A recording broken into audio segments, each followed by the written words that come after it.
Hello everyone and welcome. I am Aces and this is my D&D vlog. Now, I do have to warn I am hella congested at the moment, but I'm running out of time to get this voiceover done. So here we go. This is my first time DMing my own game, and on top of that it's a homebrew, so I decided to record most of the process. Mostly because I started stuff a little bit ago, so it's only most of the progress and not all. But here we are. This video will be broken up into just me talking about the world and then what I'm working on in the video, my progress with the drawings and such. So this is everything that I need to complete before session 2.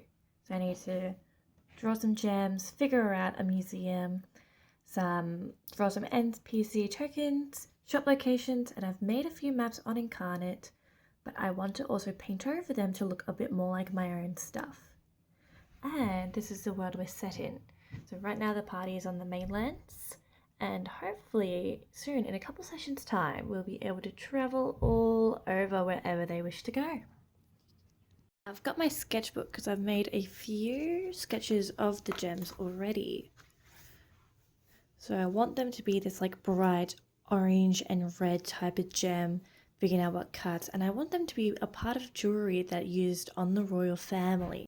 Alright, I've got the sketch for the gem, so now I've got to go in and add all the rendering. Now, first question, why am I doing a homebrew as my first time being a DM? Well, I have been playing consistently since 2020, so that's mostly every fortnight, maybe pushed it a little bit more because schedule's getting away. But even though I've been playing consistently, it has always been a homebrew world, so I don't actually know any lore of canon D&D, which is not very good. But Baldur's Gate 3 is the closest I get to anything. So instead of embarrassing myself and learning the world of D&D, instead I'll just make it up on my own. I've been putting this off for like 3 weeks to a month. Well, it was 3 weeks to a month. But I finished in 15 minutes, so probably do stuff more often. Which brings us to the Isles. The Isles is an island chain suspended in the sky by vines reaching from further than anyone has been able to venture. The rest contains spoilers for my world, so if you're a player, bye-bye! And now I'm putting the gem into the jewelry, and I'm actually really surprised at how much this already looks like jewelry when it's just like flat colors whole way around. That's pretty cool.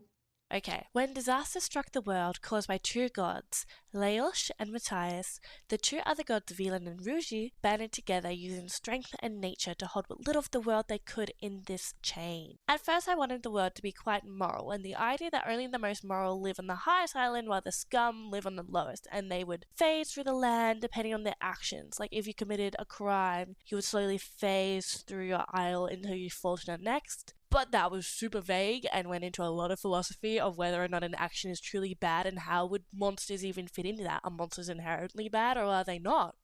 So I scrapped that and went with a capitalist political world instead. Yippee! Still, the idea that if you commit a crime, you're moved to a lower isle, but instead of the islands choosing themselves, the military just shoves you off and you land where you land. You cannot die from island to island, mainly because that defeats the entire purpose of the island chain. But it also means that you can fall off accidentally and then have to live a completely different life away from your family, and it's like not even your fault. Each island above the other impacts the one below it, whether it has running water that falls. Don't ask me where the water is from. But that water will be from that island fall below it, and then the island below it will have more moist ground. It could be how sunny and warm it is from island position, or how much gold and jewels it has. However, that last point is more related to how much falls off the islands above it. The island below the capital, which is the highest island, will probably receive a lot of high-end items, whereas the lowest island, which is more of a prison, will probably receive a lot of junk. Because items and people can fall, I thought it'd only be fair to make a chart for my players so they can have a chance to engage with stuff.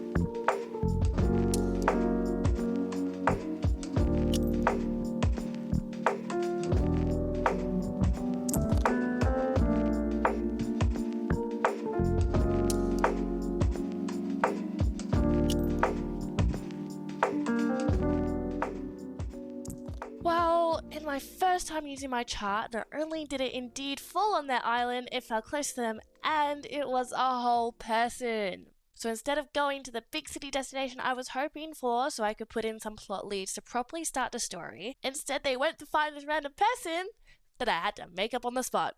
So that's how Brandorth, a red dragonborn, thrown to the mainland from Mylonic, an island above, for the crime of theft, stealing bread to feed his family, came to meet the party.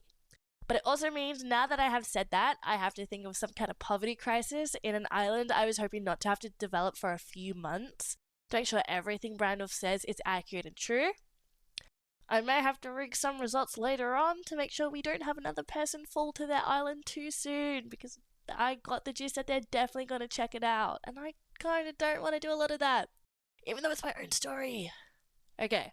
Other tokens I created for the councillors of the mainlands, referred to as King and Queen, but not actually. Once the word was thrown into the island chain, the capital, conveniently being the major city of the area and gaining top spot in the island chain, they quickly took control of the islands and let the Rock Gnome monarchy stay in place but lower in command, basically as a figurehead. So the Rock Gnomes aren't actually royalty in power or status, but rather figureheads to the council, and they're more delegated like governor or maybe like a lord.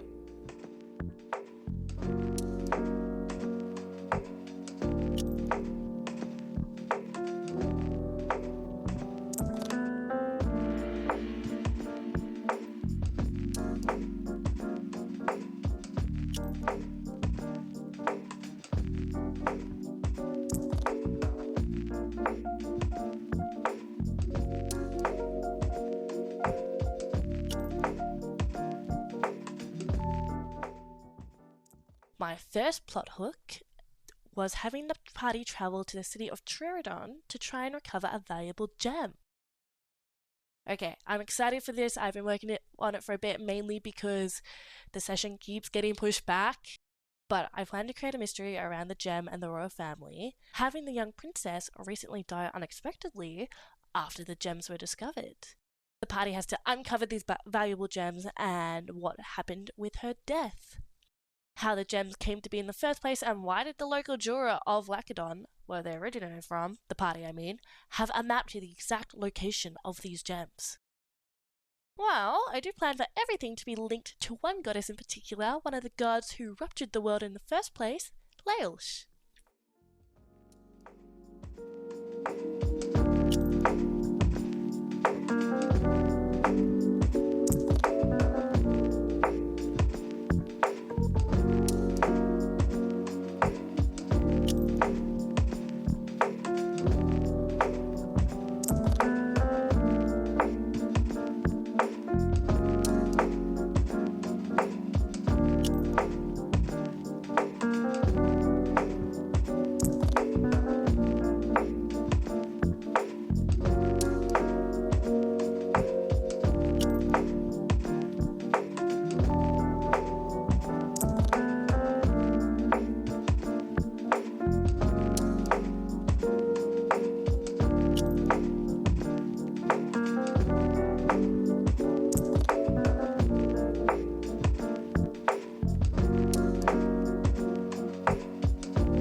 Okay, so this video isn't too long and I'm not revealing too much too soon. I shall end it here. Thank you so much for watching the first installment of my D&D vlogs, and I hope to have more coming soon, possibly fortnightly, maybe not. I do get sick quite often, unfortunately.